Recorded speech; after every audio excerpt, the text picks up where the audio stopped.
नमस्कार साथियों, आप सभी का स्वागत है आपके अपने चैनल RRR डिफेंस एकेडमी पर। हम लोग आज सामान्य ज्ञान का जो BSF ट्रेडमैन की हमारी श्रृंखला चल रही है उसका टेस्ट नंबर 3 सॉल्व करेंगे। आप चीज़ों को समझते हुए चलिएगा, यहाँ पर रटने की बिल्कुल ज़रूरत नहीं है, याद रखिएगा आप लोग। अगर आपको ये वीडियो पसंद है तो वीडियो को लाइक करिएगा। चैनल पर हमारे साथ पहली बार जुड़े हों तो चैनल को सब्सक्राइब कर लीजिए, क्योंकि आने वाले समय में आपको निःशुल्क जो हमारी कक्षाएँ हैं, आपको क्लासें मिलती रहेंगी। आपसे कोई भी चार्ज नहीं लिया जाएगा, बेहतर कंटेंट की क्लासें आपको दी जाएंगी। तो चलिए चालू करते हैं हमारा जो आज का सेशन है उसकी ओर। तो चलिए हम लोग देखते हैं हमारा जो पहला प्रश्न है उसकी ओर। तो हमारा पहला प्रश्न है जनगणना से है, याद रखिएगा, क्योंकि पिछली बार जो आपके CRPF में यानी CRPF ट्रेडमैन का जो आपका एग्जाम हुआ था उसमें जनगणना के हर शिफ्ट में ज़्यादातर क्वेश्चन पूछे जा रहे थे। तो हमारा एक पहला प्रश्न है जनगणना से लेकर है। तो आपको बताना है कि 2011 की जनगणना का आदर्श वाक्य क्या था। जी हाँ, 2011 की जो जनगणना हुई थी तो इसका आदर्श वाक्य क्या था। तो इसके आदर्श वाक्य की अगर हम लोग बात कर लेते हैं तो इसकी जो आदर्श वाक्य था, हमारी जनगणना हमारा भविष्य। याद रखिएगा, ऑप्शन नंबर ए यहाँ पर बिल्कुल राइट आंसर होगा। 2011 की जो जनगणना हुई थी उसका जो आदर्श वाक्य था वो था हमारी जनगणना हमारा भविष्य। चलिए आगे देख लेते हैं इससे जुड़े हुए और भी कुछ महत्वपूर्ण पॉइंट जो जनगणना से संबंधित हैं। तो यहाँ पर अगर हम लोग बात कर लेते हैं भारत में जो पहली जनगणना कब हुई थी, तो भारत में जो पहली जनगणना हुई थी 1872 में लॉर्ड मेयो के कार्यकाल में हुई थी। याद रखिएगा, ये पॉइंट आपको याद रखना है कि लॉर्ड मेयो के कार्यकाल में जो पहली जनगणना हुई थी वो आपकी हुई थी। अगर नियमित की बात करें तो नियमित जनगणना जो आपकी हुई थी ये लॉर्ड रिपन के कार्यकाल में हुई थी। याद रखिएगा आप लोग।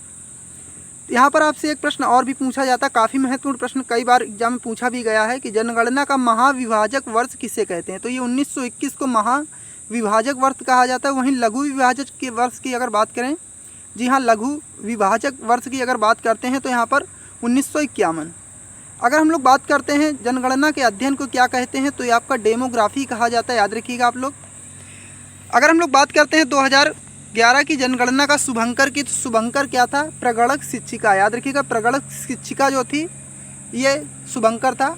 वहीं अगर लिंगानुपात की बात करें, जो सर्वाधिक लिंगानुपात कहाँ पर था, तो ये आपका केरल में था। याद रखिए, केरल में सर्वाधिक लिंगानुपात था 2011 की जनगणना में। और न्यूनतम जो लिंगानुपात था तो ये आपका हरियाणा का था। याद रखिएगा, हरियाणा का आपका न्यूनतम लिंगानुपात था। याद रखिएगा आप लोग, जो हरियाणा का था ये आपका न्यूनतम लिंगानुपात था। चलिए आगे देख लेते हैं हमारा जो अगला प्रश्न है उसकी ओर। आपको बताना है टिहरी पनबिजली कॉम्प्लेक्स निम्नलिखित में से किस नदी पर अवस्थित है। जी हाँ, टिहरी जो पनबिजली कॉम्प्लेक्स है ये आपका भागीरथी नदी पर स्थित है। यानी ऑप्शन नंबर हमारा यहाँ पर बी बिल्कुल राइट आंसर होगा, भागीरथी नदी। याद रखिएगा, जो टिहरी पनबिजली परियोजना है ये आपकी भागीरथी नदी पर स्थित है। चलिए आगे देख लेते हैं और भी कुछ जुड़ी हुई परियोजनाएं जो आपके एग्जाम की दृष्टि से काफ़ी महत्वपूर्ण साबित होंगी। यहाँ पर आपने देखा होगा कि काफ़ी बार पूछा गया जो भाखड़ा नागल बांध परियोजना है किस नदी पर है, तो ये आपका सतलज नदी पर है। नागार्जुन सागर परियोजना की बात करते हैं तो ये आपका कृष्णा नदी पर है। रिहंद बांध की अगर बात करते हैं तो सोन नदी पर है। वहीं इडुक्की जल विद्युत परियोजना तो ये आपकी केरल राज्य में है। याद रखिएगा। चलिए आगे देख लेते हैं हमारा जो अगला क्वेश्चन है उसकी ओर। तो आपको बताना है भिलाई इस्पात संयंत्र किस जिले में स्थित है। जी हाँ, भिलाई जो है ये किस जिले में स्थित है। तो भिलाई की अगर बात करते हैं तो ये दुर्ग जिले में स्थित है। याद रखिएगा। अब दुर्ग ये कहाँ पर पड़ता है, तो ये आपका छत्तीसगढ़ में पड़ता है। याद रखिएगा, दुर्ग जिला जो है ये छत्तीसगढ़ में पड़ता है। जी हाँ, छत्तीसगढ़ में दुर्ग जिला आपका ये पड़ता है। तो आपसे पूछ लेगा कि भिलाई इस्पात संयंत्र किस राज्य में स्थित है, तो आपका आंसर क्या होगा, छत्तीसगढ़। अगर जिले की बात करें तो आपका ये कहाँ पर हो जाएगा, दुर्ग में। चलिए आगे देख लेते हैं हमारा जो अगला क्वेश्चन है उसकी ओर। भारत का सबसे बड़ा बंदरगाह कौन सा है। जी आपको बताना है कि भारत का सबसे बड़ा बंदरगाह कौन सा है। तो भारत के अगर सबसे बड़े बंदरगाह की बात करें तो मुंबई बंदरगाह जो है भारत का सबसे बड़ा बंदरगाह है आपका। याद रखिएगा, ऑप्शन सी यहाँ पर हमारा बिल्कुल राइट आंसर होगा। चलिए आगे देख लेते हैं हमारा जो अगला क्वेश्चन है उसकी ओर। भारत के किस नगर को इलेक्ट्रॉनिक उद्योग की राजधानी कहा जाता है। जी हाँ, आपको बताना है किस नगर को इलेक्ट्रॉनिक उद्योग की राजधानी कहा जाता है। तो ये कहा जाता है बेंगलुरु को। यानी ऑप्शन नंबर बी यहाँ पर बिल्कुल राइट आंसर होगा, बेंगलुरु को। याद रखिएगा, इलेक्ट्रॉनिक उद्योग की जो राजधानी है ये आपकी बेंगलुरु है। चलिए आगे देख लेते हैं हमारा जो अगला क्वेश्चन है। आपको ना भारत के रुपए के लिए नए प्रतीक चिन्ह के डिजाइनर कौन है। जो रुपए का आपने चिन्ह देखा होगा इस प्रकार से यहाँ पर आपका एक चिन्ह बना होता है, तो इसके जो डिजाइनर कौन है, तो ये डी उदय कुमार है। याद रखिएगा, ऑप्शन यहाँ पर बी बिल्कुल राइट आंसर होगा, डी उदय कुमार। जी हाँ, रुपए का जो प्रतीक चिन्ह है उसके जो डिजाइनर हैं ये डी उदय कुमार हैं। चलिए आगे देख लेते हैं हमारा जो अगला क्वेश्चन है उसकी ओर। तो यहाँ पर ये देख लीजिए क्वेश्चन जो यहाँ पर मिस्टेक हो गई है, गड़बड़ी हो गई टाइपिंग करने में। तो आपसे पूछा गया है कि बांधवगढ़ राष्ट्रीय उद्यान, जी हाँ, बांधवगढ़ राष्ट्रीय उद्यान किस राज्य में है। तो आपको बताना है कि बांधवगढ़ जो राष्ट्रीय उद्यान है ये किस राज्य में स्थित है। जी हाँ, बांधवगढ़। तो बांधवगढ़ जो आपका स्थित होगा ये मध्य प्रदेश में होगा। याद रखिएगा ऑप्शन डी यहाँ पर बिल्कुल राइट आंसर होगा। बांधवगढ़ जो है आपका मध्य प्रदेश। चलिए आगे देख लेते हैं। आपको बताना है यूरोप की सबसे लंबी नदी कौन सी है। जी हाँ, यूरोप की सबसे लंबी नदी की अगर बात कर लेते हैं हम लोग तो यहाँ पर वोल्गा नदी जो है यूरोप की सबसे लंबी नदी है। काफ़ी बार एग्जाम में पूछा भी गया है। जी हाँ, आपको याद रखना है कि वोल्गा नदी जो है यूरोप की सबसे लंबी नदी है। चलिए आगे देख लेते हैं हमारा जो अगला क्वेश्चन है उसकी ओर। आपको बताना है प्रथम बौद्ध परिषद का आयोजन कहाँ पर हुआ था। जी हाँ, प्रथम जो बौद्ध परिषद हुए थे ये कहाँ पर हुई थी। तो प्रथम की अगर हम लोग बात कर लेते हैं तो ये आपकी राजगृह में हुई थी। याद रखिएगा आप लोग, जो प्रथम बौद्ध परिषद आपकी हुई थी राजगृह में, तो किसके शासनकाल में, अजातशत्रु। याद रखिएगा अजातशत्रु के शासनकाल में हुई थी। जी हाँ, अजातशत्रु के शासनकाल में ये हुई थी। वहीं अगर तीसरी की बात करें तो तीसरी जो बौद्ध परिषद हुई थी अशोक के शासनकाल में हुई थी आपकी। याद रखिएगा आप लोग, तीसरी जो बौद्ध परिषद हुई थी अशोक के शासनकाल में पाटलिपुत्र में हुई थी। चलिए आगे देख लेते हैं हमारा जो अगला क्वेश्चन है उसकी ओर। आपको बताना है टीपू सुल्तान कहाँ का शासक था। जी हाँ, टीपू सुल्तान जो था ये कहाँ का शासक था। अगर ऑप्शन की यहाँ पर हम लोग बात कर लेते हैं, मदुरई, विजयनगर, हैदराबाद, मैसूर। तो यहाँ पर अगर हम लोग बात करते हैं इसके राइट आंसर की, जो टीपू सुल्तान ये शासक था ये मैसूर का शासक था। याद रखिएगा ऑप्शन नंबर डी बिल्कुल राइट आंसर होगा, मैसूर। चलिए आगे देख लेते हैं हमारा जो अगला क्वेश्चन है उसकी ओर। आपको बताना है अर्थशास्त्र के लेखक किसके समकालीन थे। जी हाँ, अर्थशास्त्र के जो लेखक थे किसके समकालीन थे। तो यहाँ पर अगर हम लोग बात करते हैं अर्थशास्त्र की तो ये किसने लिखी थी, कौटिल्य ने लिखी थी। याद रखिएगा। और ये किसके समकालीन थे, तो ये चंद्रगुप्त मौर्य के समकालीन थे। याद रखिएगा चंद्रगुप्त मौर्य या चंद्रगुप्त प्रथम। याद रखिएगा इनमें से आपको ऑप्शन में एक देखने को मिलेगा, चंद्रगुप्त मौर्य या चंद्रगुप्त प्रथम, क्योंकि चंद्रगुप्त प्रथम को ही चंद्रगुप्त मौर्य के नाम से जाना जाता था। चलिए आगे देख लेते हैं हमारा जो अगला क्वेश्चन है उसकी ओर। कौन सी नदी अपना रास्ता बदलते रहने के लिए प्रसिद्ध है। जी हाँ, कौन सी नदी जो है अपना रास्ता जो है बदलते रहती है। तो यहाँ पर अगर हम लोग बात करते हैं ये नदी आपकी है कोसी। याद रखिए कोसी नदी जो है ये आपका मार्ग बदलती रहती है, इसीलिए इसको क्या कहते हैं, बिहार का शोक। जी हाँ, बिहार का शोक आपसे पूछ लेगा कि बिहार का शोक जो है किसे कहा जाता है। तो बिहार का शोक जो है कोसी नदी को कहा जाता है, क्योंकि ये अपना मार्ग बदलती रहती है। जी हाँ, बिहार का शोक जो है ये कोसी नदी को कहा जाता है। चलिए आगे देख लेते हैं हमारा जो अगला क्वेश्चन है। आपको बताना कौन सी प्रथा संगम युग में प्रचलित नहीं थी। तो यहाँ पर अगर हम लोग बात कर लेते हैं कौन कौन सी यहाँ पर प्रथा जो संगम युग में प्रचलित थी, तो ये सती प्रथा प्रचलित थी। वैवाहिक कांड भी, कर्मकांड जो था वैवाहिक कर्मकांड वो भी यहाँ पर प्रचलित था। वेश्यावृत्ति भी यहाँ पर प्रचलित थी। लेकिन अगर बात कर लेते हैं यहाँ पर दास प्रथा, तो दास प्रथा प्रचलित नहीं थी। याद रखिएगा काफ़ी बार एग्जाम में पूछ लेता है, तो आपको याद रखना है कि संगम युग में कौन सी प्रथा प्रचलित नहीं थी। तो ये आपकी कौन सी नहीं थी, तो ये दास प्रथा नहीं थी। चलिए आगे देख लेते हैं हमारा अगला क्वेश्चन जो है, भारत का पहला विज्ञान शहर कहाँ स्थित है। तो भारत के पहले विज्ञान शहर की हम लोग अगर बात कर लेते हैं तो ये कहाँ पर स्थित होगा, तो ये आपका कोलकाता में स्थित है। याद रखिएगा पश्चिम बंगाल की राजधानी जो कोलकाता है वहाँ पर ये स्थित है। चलिए आगे देख लेते हैं हमारा जो अगला क्वेश्चन है उसकी ओर। आगे बढ़ने से पहले आप लोगों से एक रिक्वेस्ट है कि अगर आपको ये सेशन पसंद आ रहा हो तो वीडियो को ज़रूर लाइक करिएगा और सब्सक्राइब करना ना भूलें, क्योंकि आने वाले समय में आपको इसी प्रकार की जो है क्लासें मिलती रहेंगी। आपको जाना देश के प्रथम शिक्षा मंत्री कौन थे। जी हाँ, देश के प्रथम शिक्षा मंत्री कौन थे। तो यहाँ पर अगर हम लोग बात कर लेते हैं ऑप्शन की, तो ऑप्शन ए हमारा यहाँ पर क्या है, मौलाना अबुल कलाम आज़ाद। बी पे आपका क्या है, डॉक्टर APJ अब्दुल कलाम आज़ाद। सी की अगर बात करते हैं CV रमन, और डी पे क्या है, जवाहरलाल नेहरू। तो यहाँ पर अगर हम लोग बात करते हैं राइट आंसर की, तो मौलाना अबुल कलाम आज़ाद जो थे ये देश के प्रथम शिक्षा मंत्री थे। याद रखिएगा। वहीं अगर बात करते हैं डॉक्टर APJ अब्दुल कलाम आज़ाद की, तो इनको क्या कहा जाता है, तो इनको मिसाइल मैन के नाम से जाना जाता है। याद रखिएगा मिसाइल मैन के नाम से किन्हें जाना जाता है, तो डॉक्टर APJ अब्दुल कलाम आज़ाद, इन्हें मिसाइल मैन के नाम से जाना जाता है।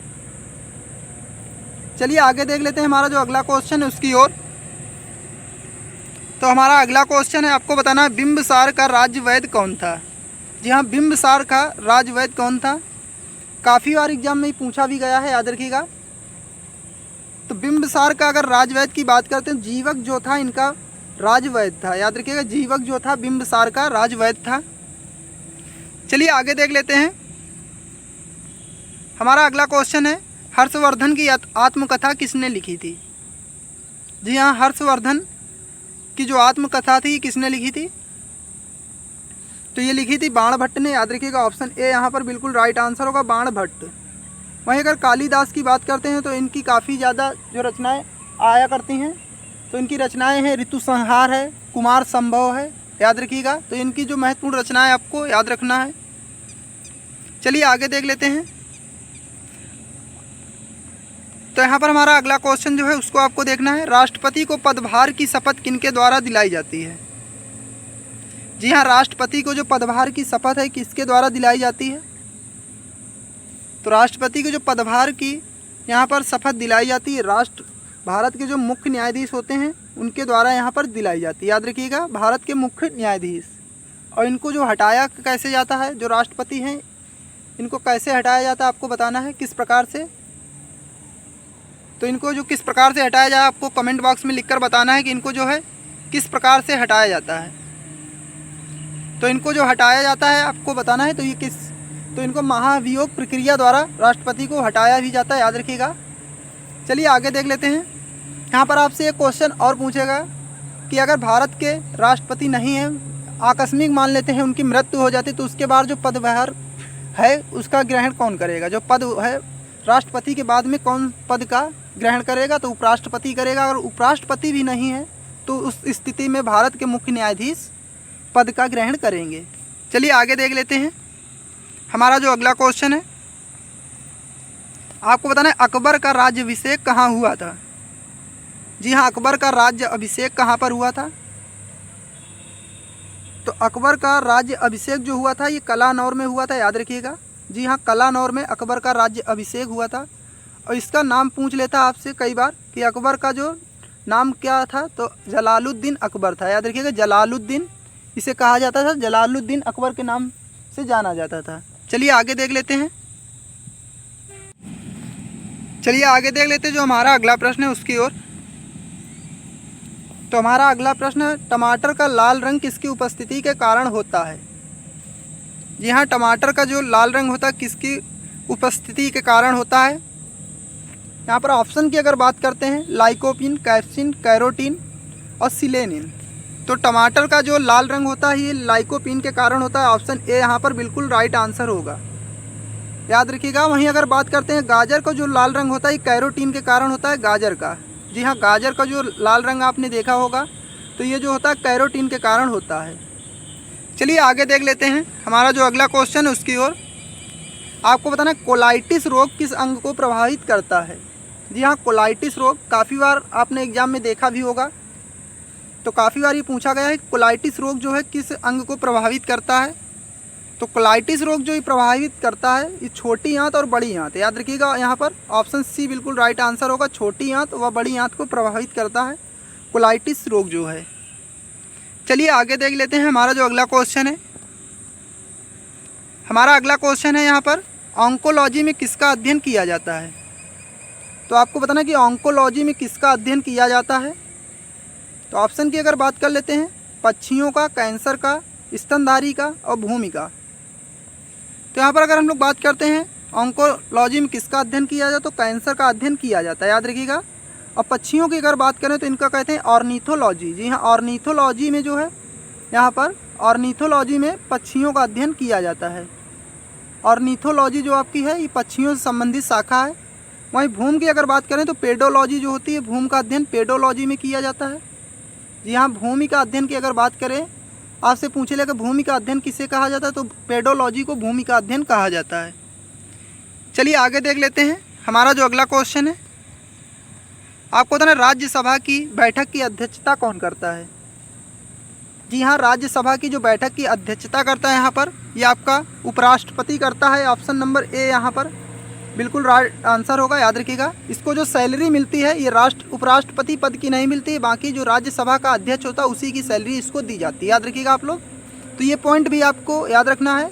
आपसे पूछ लेगा इनमें से कौन है जिसको अपने पद की सैलरी नहीं मिलती, यानी जो वेतन है पद का, इसको उपराष्ट्रपति के पद का वेतन इसको नहीं दिया जाता है। इसको जो वेतन दिया जाता है ये राज्यसभा के अध्यक्ष होता है उसी का इसको वेतन दिया जाता है। चलिए आगे देख लेते हैं हमारा जो अगला क्वेश्चन है उसकी ओर। तो हमारा अगला क्वेश्चन है, किस सुल्तान ने सिकंदर की उपाधि धारण की थी? जी हाँ, सिकंदर की उपाधि किसने धारण की थी? तो ये आपका धारण की थी अलाउद्दीन खिलजी, यानी ऑप्शन नंबर यहाँ पर सी बिल्कुल राइट आंसर होगा, अलाउद्दीन खिलजी। आपसे पूछ लेगा खिलजी वंश का संस्थापक कौन था? तो खिलजी वंश का संस्थापक जो था आपका जलालुद्दीन खिलजी था, इसका चाचा था वो, याद रखिएगा। इसका चाचा जो था वही खिलजी वंश का संस्थापक था, जलालुद्दीन खिलजी। अगर आपसे पूछ ले कि गुलाम वंश का संस्थापक कौन था? तो ये आपका था कुतुबुद्दीन ऐबक, याद रखिएगा। गुलाम वंश का जो संस्थापक था कुतुबुद्दीन ऐबक था। वहीं अगर बात कर लेते हैं गुलाम वंश के वास्तविक संस्थापक की, तो वो आपका था इल्तुतमिश, याद रखिए। गुलाम वंश का जो संस्थापक था वो आप कौन था?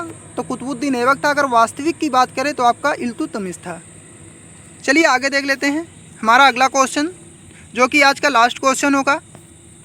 आपको तो निम्न में से कौन सी नदी पश्चिम की ओर प्रवाहित होती है? जी हाँ, पश्चिम की ओर कौन सी नदी प्रवाहित होती है इनमें से? तो इनमें से जो नदी है आपकी ताप्ती, ये पश्चिम की ओर प्रवाहित होती है, याद रखिएगा, पश्चिम की ओर। बाकी जो नदियां हैं आपकी पूर्व की ओर प्रवाहित होती हैं। तो आपको हमारा इस सेशन कैसा लगा आप में कमेंट बॉक्स में लिख के ज़रूर बताएं। अगर आपको इस सेशन पसंद आया हो तो वीडियो को लाइक करिएगा। अगर अभी तक आपने हमारे चैनल को सब्सक्राइब नहीं किया है तो सब्सक्राइब कर लीजिएगा। तो इसी के साथ में जय हिंद, जय भारत।